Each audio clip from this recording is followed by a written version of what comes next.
आप लोग इस समय जिस गांव में हैं, वहां अंदर आने का रास्ता आप लोगों ने देखा होगा। किस तरह यहाँ पे ना कोई सड़क है, ना कोई सिस्टम है, पूरी सड़क पे कीचड़ हुआ है। इस गांव काड़ीशुंडा से बांकुड़ा डिस्ट्रिक्ट में जो ये गांव पड़ता है, वहां से एक लड़का अब्दुल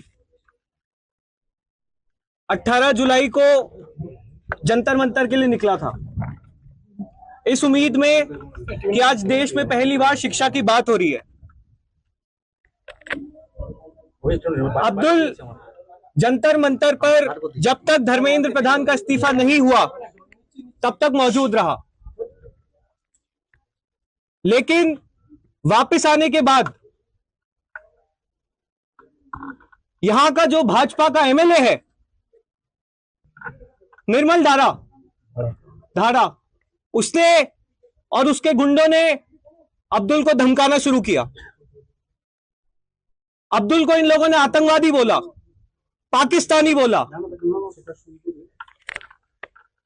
जब हमारी स्कूल ठीक करो कैंपेन की शुरुआत हुई तो अब्दुल ने कहा कि वो शिक्षा सुधार के हमारे इस मुहिम में साथ रहेगा और वो सिर्फ इस गांव के हेडमास्टर से काशीनाथ डे, जो खुद भाजपा का एजेंट है, उनसे परमिशन मांगने गया था कि आप परमिशन दे दीजिए, मैं स्कूल देखना चाहता हूं, मैं स्कूल ऑडिट करना चाहता हूं और किस तरह से हमारे गांव का सरकारी स्कूल ठीक हो सके इस बारे में बात करना चाहता हूं। लेकिन इस घटना के बाद काशीनाथ ने भाजपा के गुंडों को इन्फॉर्म किया और जैसे अब्दुल घर पहुंचा, भाजपा के गुंडों ने सबसे पहले तो घर की लाइट काटी और उसके बाद पूरे परिवार पर हमला किया। अब्दुल के आप ये निशान देख सकते हैं। आप सोचिए कि जिसके गले में सरिये के निशान हैं, वो गुंडे क्या सोच कर आए थे। बीच बचाव करने जब पिताजी आए तो उनको भी मारा। इसके बाद भी, इस घटना के बाद भी इंडस पुलिस थाने की पुलिस को कोई फर्क नहीं पड़ा। बिना प्रोटेक्शन के ये परिवार अस्पताल जाता है। अस्पताल में भी भाजपा के 200-300 गुंडे इंतजार कर रहे थे।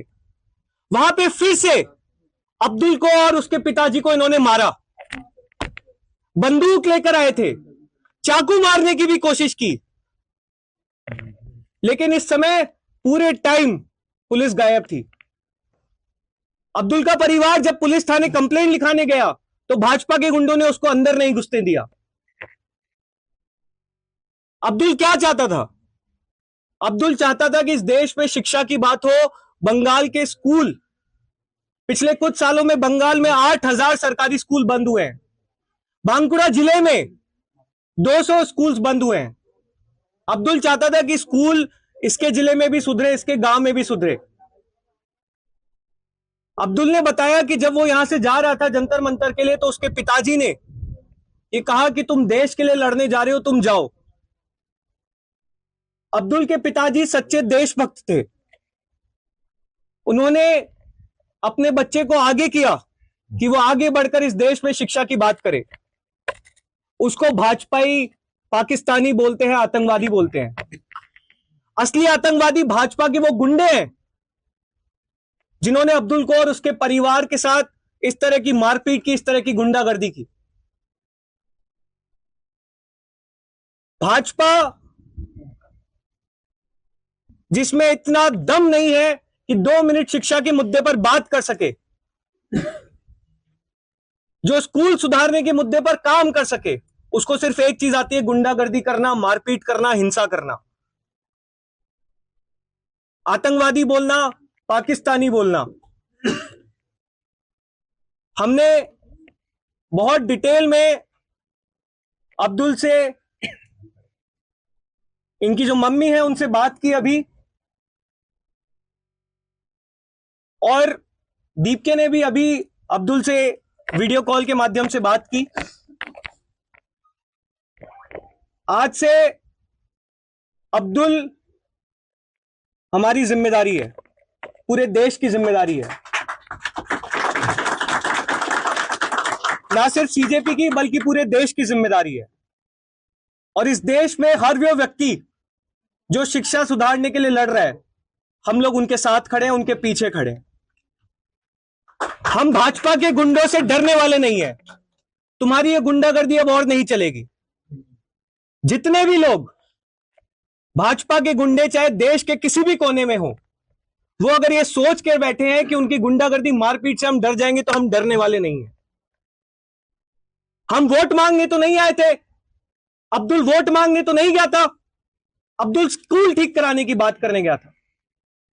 ये इतने बेशरम लोग हैं कि घटना के 2 दिन बाद जब उनको पता पड़ा कि हम लोग अब्दुल से मिलने आ रहे हैं, तो इन्होंने उसी स्कूल को चमका दिया। क्या ये काम सरकार पहले नहीं कर सकती थी? क्या ये स्कूल पहले नहीं सुधारा जा सकता था? लेकिन स्कूल सुधारने की बजाय भाजपा ने गुंडे भेजना ज्यादा ठीक समझा।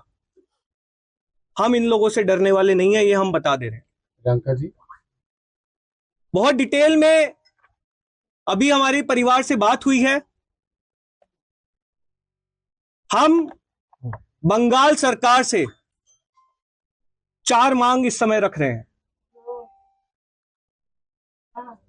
सबसे पहली चीज,